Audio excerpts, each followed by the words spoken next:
कल हम लोगों ने वाच्य पढ़े और वाच्य में कृतवाच्य पढ़ा। आज हम लोग पढ़ेंगे वाच्य का दूसरा भेद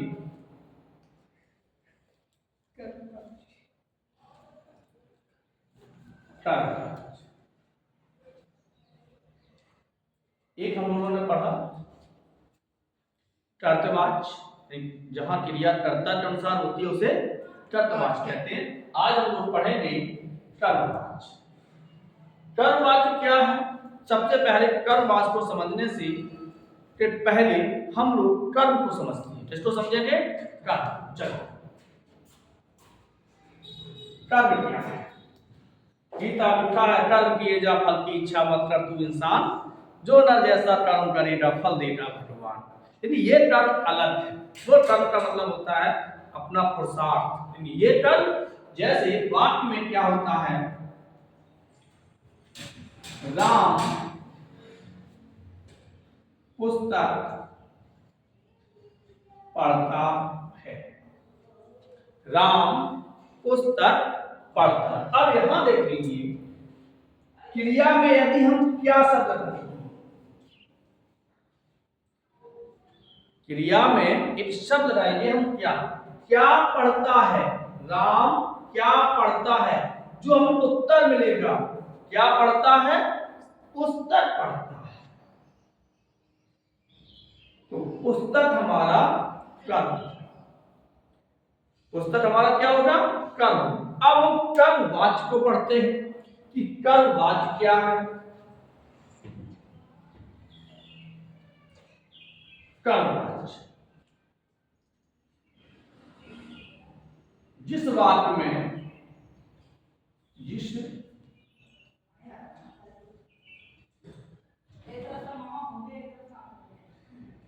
वाक्य में क्रिया कर्म की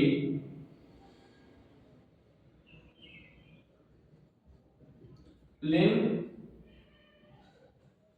वचन तथा कारक के अनुसार, जिस वाक्य में क्रिया किसके अनुसार हो, कर्म के लिंग वचन तथा कारक के अनुसार हो। अर्थात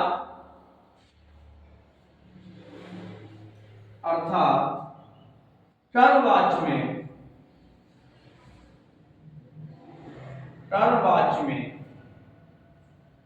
क्रिया कर्म के अनुसार होती है। किसके अनुसार होती है? कर्म के अनुसार होती है। मतलब क्रिया की प्रधानता होती है। कर्मवाच्य में, कर्मवाच्य में क्रिया की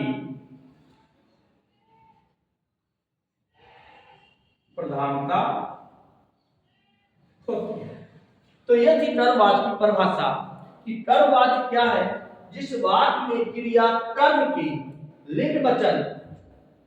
लिंग वचन तथा कारक के अनुसार हो, वह कर्मवाच्य होता है। अर्थात कर्मवाच्य में क्रिया किसके अनुसार होती है, कर्म के अनुसार होती है। दूसरी है, कर्मवाच्य में किसकी प्रधानता होती है, कर्मवाच्य में कर्म की प्रधानता होती है, क्रिया की नहीं, कर्म की प्रधानता होती है। तो मैंने तीन चीजें देखी, कर्मवाच्य में कर्म की प्रधानता होती है, कर्मवाच्य में क्रिया कर्म के अनुसार होती है। अब हम इनके चलते हैं उदाहरण। एक उदाहरण दिखाई, एक उदाहरण देख लेते हैं। जैसे पुस्तक पढ़ी जाती है, पूरा वाक्य लिखे दे रहे, राम के द्वारा पुस्तक पढ़ी जाती है।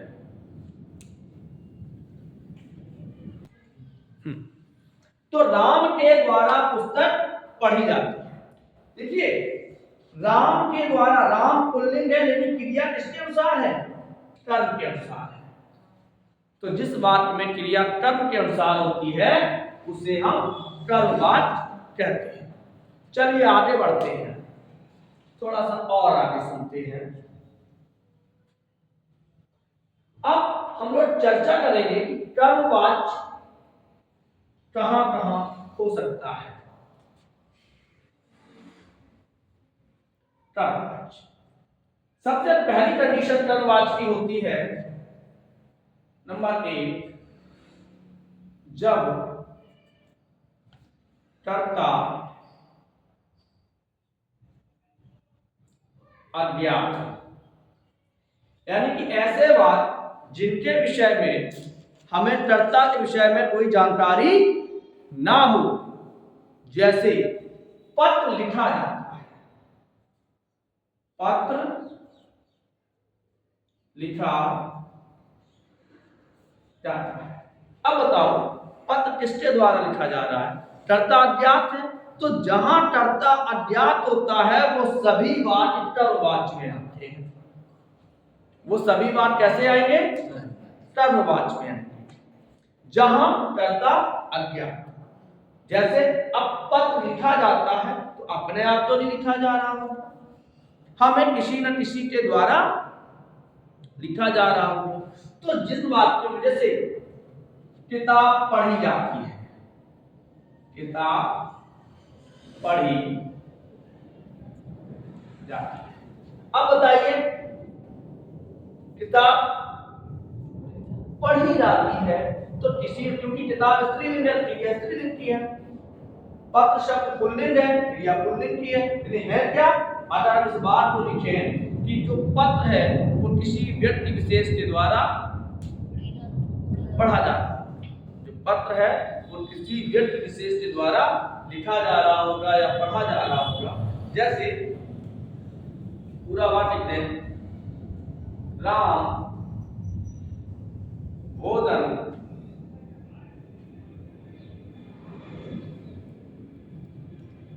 राम के द्वारा भोजन खाया जाता है। तो राम के द्वारा भोजन खाया जाता है। अब देखिए भोजन किसके द्वारा खाया जा रहा है? राम के द्वारा। तो राम कर्ता नहीं है, यहां ये क्या बन गया? कर्ता बन गया। क्या बन गया? कर्ता बन गया। अब राम क्या करता है? किसको खाता है? तो भोजन खाता है। यहां भोजन कर्म है, कर्म है, लेकिन किसके रूप में प्रयोग होगा? कर्ता के रूप में प्रयोग होगा। तो भोजन यहां कर्म नहीं होगा, क्या होगा? कर्ता है। क्योंकि एक चीज हमेशा ध्यान रखना कि क्रिया सदैव कर्ता के अनुसार ही रहती है।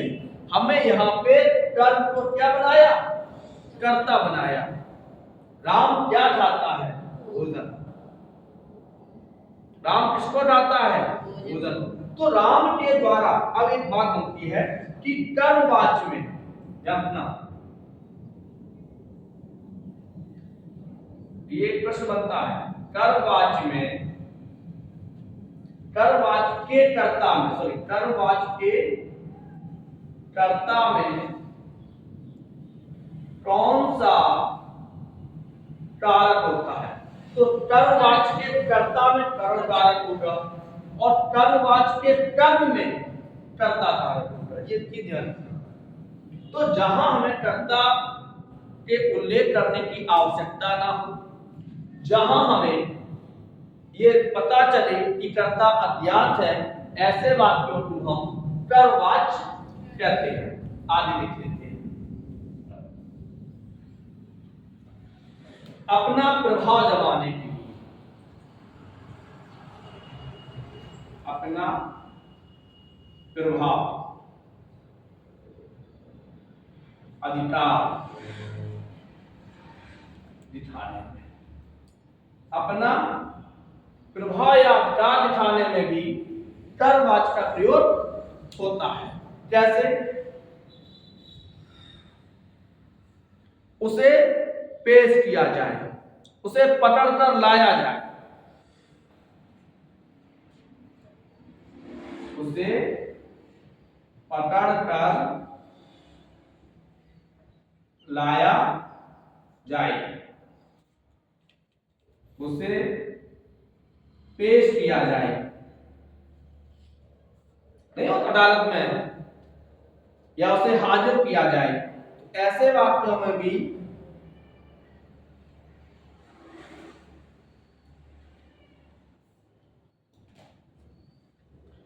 किसका प्रयोग होता है?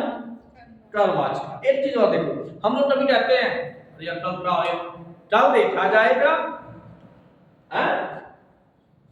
कल देखा जाएगा। तो इन वाक्यों में भी किसका प्रयोग होता है? कर्मवाचक। अगला देख लेते हैं,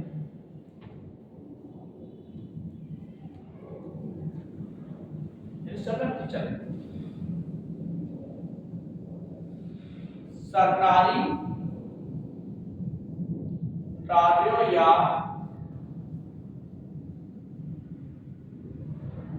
आदेशों में जब कोई सरकारी सूचना होती है, जैसे मुनादी सुनी आपने? मुनादी,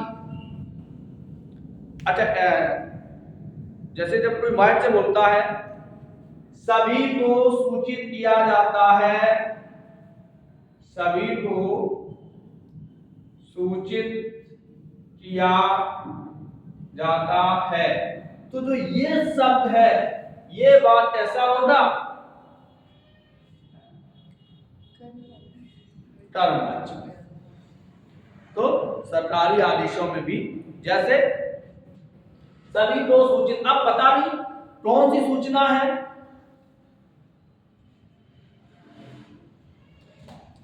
सही है, आपको सूचित किया जाता है कि कल बिजली का बिल जमा नहीं होगा। तो सरकारी कार्यों या आदेशों। दूसरा एक और, कभी कभी क्या होता है, कल परीक्षा फल प्रकाशित किया जाएगा, कल परीक्षा फल प्रकाशित किया जाएगा, किसी न किसी के द्वारा तो किया जाएगा, लेकिन ये कैसी चीज है? ये सरकारी आदेश है। तो ऐसे आदेशों में भी कौन सा वाच होता है? कर्मवाच होता है। अगला देख लेते हैं, सरकारी कार्यालयों या आदेशों में कर्मवाच का प्रयोग होता है। कर्ता जब अज्ञात होता है तब कर्मवाच का प्रयोग होता है, अपना प्रभाव जमाने के लिए तब कर्मवाच का प्रयोग होता है। आगे देख लेते हैं, अक्षमता प्रकट करने के लिए,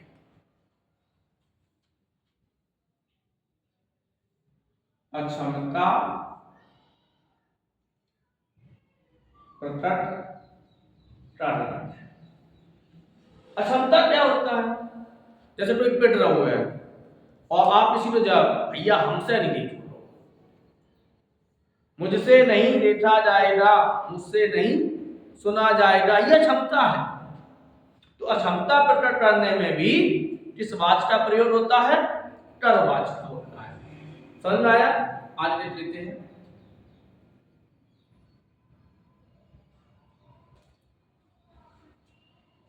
कर्ता पर जोर देने के लिए, कर्ता पर जोर देने के लिए किस वाच का प्रयोग करते हैं? कर्मवाच का। जब हम कर्ता पर जोर देंगे तो किस बात को? जैसे अब बात क्या होगा? कंस, कंस कृष्ण के द्वारा, कृष्ण के द्वारा मारा गया, मोहन श्याम के द्वारा पीटा गया, मोहन श्याम के द्वारा पीटा गया। तो कर्ता पर जोर देने के लिए भी कर्मवाच का प्रयोग होता है। तो हम लोगों ने आज पढ़ा कर्मवाच, थोड़ा सा और इस पे हम लोग चर्चा करते हैं कि कर्मवाच में कर्म और देखिए ध्यान रखना कि कर्मवाच्य में क्रिया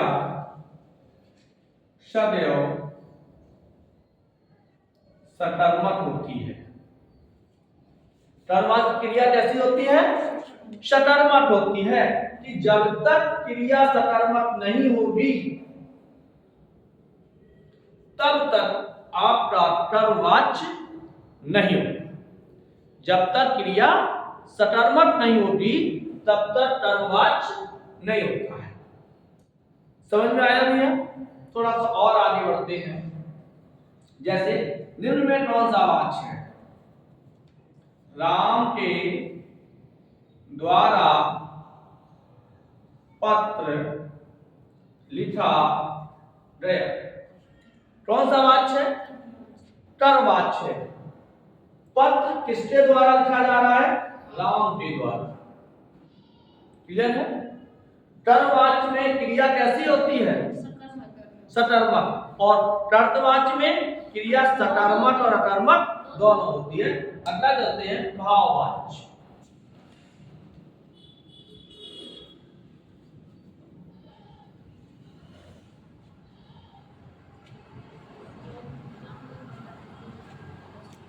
अच्छा, भाववाच्य किसे कहते हैं? भाव का मतलब क्या होता है?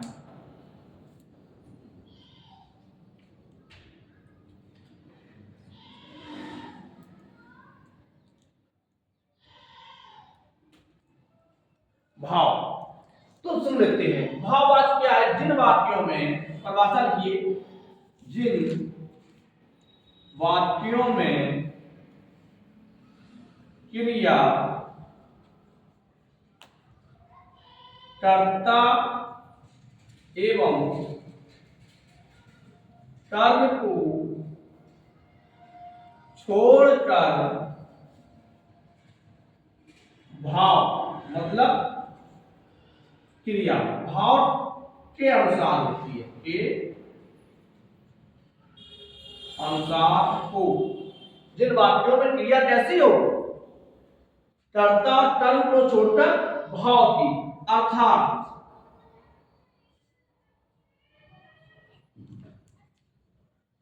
क्रिया भाव के अनुसार किसकी प्रधानता हो? यानी जिन वाक्यों में केवल क्रिया की प्रधानता हो, जिन वाक्यों में केवल क्रिया की प्रधानता होती है उसे हम भाववाच्य कहते हैं। भाववाच्य में क्रिया सदैव सदैव तो ना कह सकते हम, कि भाववाच्य में अधिकतर क्रिया अकर्मक होती है। भाववाच्य की क्रिया प्रायः अकर्मक होती है। इसमें क्या छुपा रहता है? एक भाव छुपा रहता है। क्या छुपा रहता है? एक भाव। जैसे उदाहरण, तो आपने देखा कि जिन वाक्यों में क्रिया कर्ता कर्म को छोड़कर किसके अनुसार हो? भाव के अनुसार होती है, उसे हम भाववाच्य कहते हैं। भाववाच्य की क्रिया अधिकतर कैसी होती है? अकर्मक होती है। कैसी होती है? अकर्मक।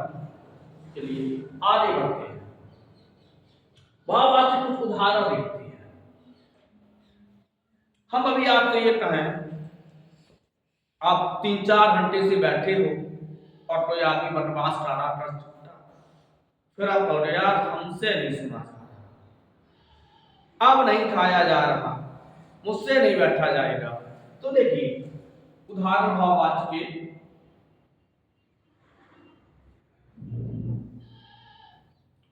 अब नहीं खाया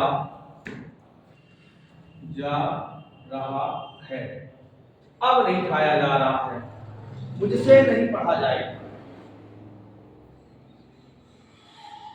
मुझसे नहीं पढ़ा जाएगा। मुझसे नहीं बोला जा रहा, मुझसे नहीं हो पाएगा, चलो राम से नहीं